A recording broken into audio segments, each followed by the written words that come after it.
नमस्कार साथियों, आप सभी का हार्दिक स्वागत है आपके अपने YouTube चैनल कुंडलवाल स्टडी में।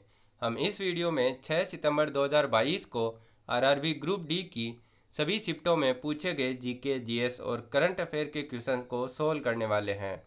तो चलिए स्टार्ट करते हैं आज का फर्स्ट क्वेश्चन। फर्स्ट क्वेश्चन है 42वें संविधान संशोधन के बाद मौलिक कर्तव्य कितने थे। तो 42वें संविधान संशोधन के बाद मौलिक कर्तव्य थे टोटल 10 मौलिक कर्तव्य, और 11वां जो मौलिक कर्तव्य था वो जोड़ा गया है 86वें संविधान संशोधन द्वारा। अगला सवाल है, हाल ही में किस राज्य सरकार ने नई खेल नीति 2022 से 27 का अनावरण किया है। तो नई खेल नीति 2022 से 27 का अनावरण किया है गुजरात राज्य ने। अगला सवाल है, आनुवांशिकता का जनक किसे का माना जाता है। तो ये माना जाता है ग्रेगर मेंडल को। अगला सवाल है, आईपीएल का 15वां संस्करण कब खेला गया। तो आईपीएल का जो 15वां संस्करण है ये खेला गया है 2022 में। इस आईपीएल के संस्करण से रिलेटेड एक्स्ट्रा फैक्ट देख लेते हैं जो पूछे जा सकते हैं। सबसे पहला है, इसमें विजेता कौन रहा है। तो विजेता रहा है गुजरात टाइटंस। उपविजेता की बात करें तो वो है राजस्थान रॉयल्स।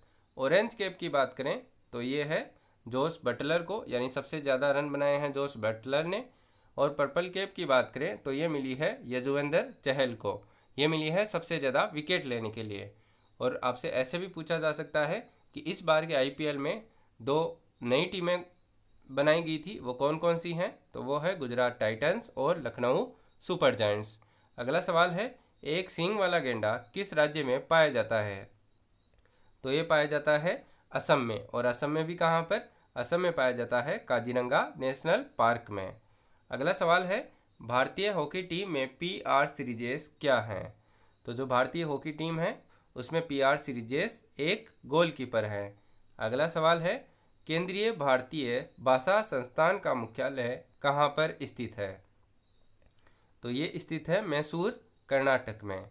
अगला सवाल है, अंतर्राष्ट्रीय क्रिकेट में छक्कों का शतक पूरा करने वाले सबसे युवा भारतीय कौन है। तो सबसे युवा भारतीय हैं ऋषभ पंत। अगला सवाल है, 1989 में पंचायती राज की किस समिति ने अपनी रिपोर्ट सौंपी थी। तो 1989 में पंचायती राज की जो समिति थी जिसने रिपोर्ट सौंपी थी वो थी पीके थुंगन समिति। अगला सवाल है, वित्तीय वर्ष 2022 में विदेशी निवेश में कौन सा राज्य शीर्ष पर है। तो विदेशी निवेश यानी एफडीआई में जो शीर्ष पर राज्य है वो है कर्नाटक, और दूसरे स्थान की बात करें तो वो है महाराष्ट्र। अगला सवाल देखते हैं, मीथेन के जलने पर कौन सी गैस निकलती है। तो जब मीथेन जलती है तब निकलती है कार्बन डाइऑक्साइड गैस। अगला सवाल है, निम्न में से किसमें कायिक प्रवर्धन नहीं होता है।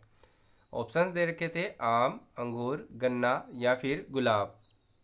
तो इसका सही जवाब हो जाएगा आम में कायिक प्रवर्धन नहीं होता, यानी इसमें जो नया पौधा है वो पत्तियों द्वारा नहीं होता है, सामान्यतः बीज द्वारा ही नया पौधा प्राप्त होता है। अगला सवाल है, मैग्नीशियम को अगर ऑक्सीजन के साथ जलाते हैं तो क्या मिलता है। तो यदि मैग्नीशियम को ऑक्सीजन के साथ जलाते हैं तो MgO मिलता है, और ये कैसा होता है, ये होता है सफ़ेद पाउडर के रूप में। अगला सवाल है, 6 से 14 वर्ष तक के बच्चों को निःशुल्क व अनिवार्य शिक्षा किस अनुच्छेद से संबंधित है। तो ये संबंधित है अनुच्छेद 21A से। और ये कब जोड़ा गया, तो ये जोड़ा गया है 86वें संविधान संशोधन 2002 द्वारा। अगला सवाल है, प्रधानमंत्री दुर्घटना बीमा योजना में कितनी राशि दी जा सकती है। तो इसमें 1 से 2 लाख तक की दुर्घटना बीमा राशि दी जा सकती है। सामान्यतः एक्सीडेंट होने पर 1 लाख और मृत्यु होने पर 2 लाख रुपए की सहायता राशि दी जाती है। अगला है, प्लास्टर ऑफ पेरिस का रासायनिक नाम क्या है। तो इसका रासायनिक नाम होता है कैल्शियम सल्फेट हेमीहाइड्रेट, यानी CaSO4.12H2O। ये फॉर्मूला भी आपको याद रखना है, पूछा जा सकता है। अगला सवाल है, 3 प्रतिरोध 15 ओम, 10 ओम व 30 ओम का श्रेणी क्रम में समतुल्य प्रतिरोध कितना होगा। श्रेणी क्रम में समतुल्य प्रतिरोध पूछा है, यानी नॉर्मली अपन ऐड कर देंगे 15 + 10 + 30, तो ये कितना हो जाएगा ये हो जाएगा 55 ओम। अगला सवाल है, सरदार वल्लभ भाई पटेल ने किसानों की लगान वर्दी के खिलाफ 1928 ईस्वी में कौन सा आंदोलन चलाया था? तो ये चलाया था बारदोली सत्याग्रह। अगला सवाल है, आधुनिक आवर्त सारणी किसने बनाई थी? तो ये बनाई थी हेनरी मोजले ने। अगला सवाल है, किस भारतीय फुटबॉलर की मृत्यु 2022 में हुई थी और ये 71 वर्ष के थे? तो इसका सही जवाब हो जाएगा सुरजीत सेन गुप्ता। अगला सवाल है, मॉडर्न आवर्त सारणी में कुल कितने तत्व हैं तथा इनमें कितने प्राकृतिक व मानव निर्मित कितने हैं? तो इसका सही जवाब हो जाएगा कुल 118 तत्व हैं, जिनमें से प्राकृतिक तो है 94 और मानव निर्मित है 24 तत्व। अगला सवाल है, नेशनल हाइड्रोजन मिशन के तहत सरकार ने कब तक 50 लाख टन ग्रीन हाइड्रोजन बनाने का लक्ष्य रखा है? तो ये रखा है 2030 तक। और इस मिशन का जो ऐलान है वो किसने किया है? ये किया है प्रधानमंत्री नरेंद्र मोदी ने। और कब किया है? तो ये किया है 15 अगस्त 2021 को। अगला सवाल है, डोबरनियर की आवर्त सारणी किस पर निर्भर थी? तो ये जो आवर्त सारणी थी ये निर्भर थी अणुभार के बढ़ते क्रम पर। अगला सवाल है, इंडियन नेशनल एसोसिएशन की स्थापना सुरेंद्र नाथ बनर्जी और आनंद मोहन बोस द्वारा कब की गई? तो ये की गई 26 जुलाई 1876 को। अगला सवाल है, ओमिक्रॉन वायरस चेक करने वाले किट का नाम क्या है? तो इस किट का नाम है ओमिश्योर। अगला सवाल है, आहार नाल का कौन सा भाग अपशिष्टों को बाहर करता है?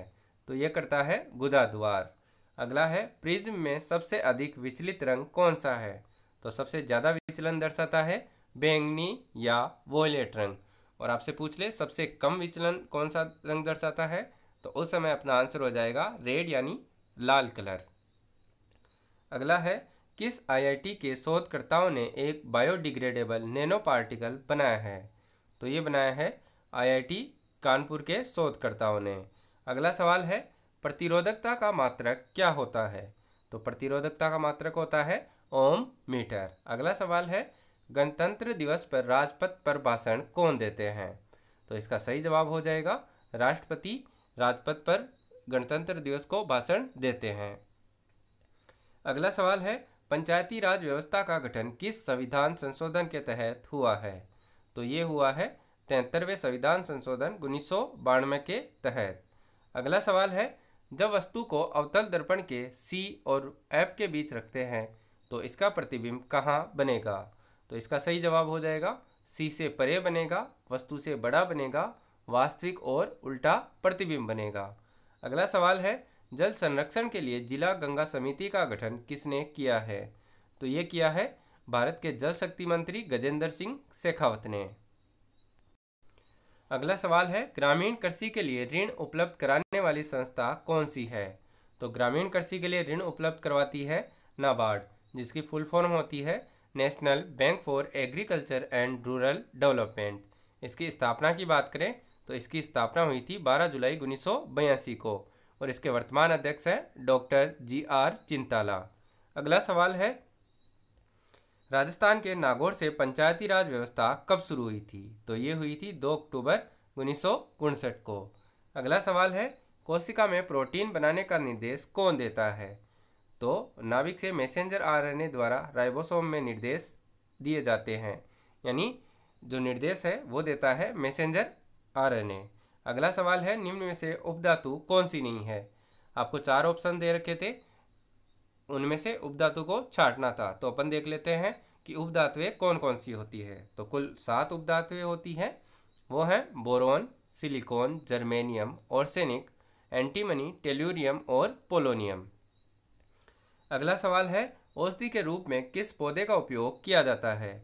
तो ये किया जाता है नीम के पौधे का। अगला सवाल है, टाटा एयरलाइंस की स्थापना कब हुई थी? तो ये हुई थी 1932 ईस्वी में और इसके मुख्यालय की बात करें तो ये है मुंबई में। अगला सवाल है, सौर ऊर्जा को विद्युत ऊर्जा में कैसे रूपांतरित किया जा सकता है? तो ये किया जा सकता है सोलर सेल या फिर सोलर पैनल के माध्यम से। अगला सवाल है, भारत में सबसे पहला स्मॉल फाइनेंस बैंक कौन सा है? तो यह है कैपिटल स्मॉल फाइनेंस बैंक और ये कब स्थापित हुआ था? ये हुआ था अप्रैल 2016 में। अगला है भोजन का पाचन कहाँ से शुरू होता है? तो भोजन का पाचन शुरू होता है मुख गुहा या मुख द्वार से। अगला है उपाधियों का अंत समानता के किस अनुच्छेद में है? तो ये है अनुच्छेद 18 में। और आपसे ऐसे भी पूछा जा सकता है कि जो अस्पृश्यता का अंत है वो कौन से अनुच्छेद में है? तो उस समय अपना आंसर हो जाएगा अनुच्छेद 17 में। अगला सवाल है ओम का नियम पूछा था, तो ये आपको पता है V=IR होता है। अगला सवाल है हिजरी संवत स्वर्ण संवत से कितना दिन छोटा होता है? तो ये होता है कुल 11 दिन छोटा। चलिए दोस्तों, इस वीडियो में इतना ही। यदि ये वीडियो आपको अच्छा लगा हो तो इस वीडियो को लाइक करें, अपने दोस्तों के साथ ज़्यादा से ज़्यादा शेयर करें और इस चैनल को सब्सक्राइब करना ना भूलें ताकि आगे आने वाले वीडियोज़ के नोटिफिकेशन आपको सबसे पहले प्राप्त हो सके। मिलते हैं अगले वीडियो में एक और एनालिसिस के साथ। तब तक के लिए थैंक यू, धन्यवाद, जय हिंद, जय भारत।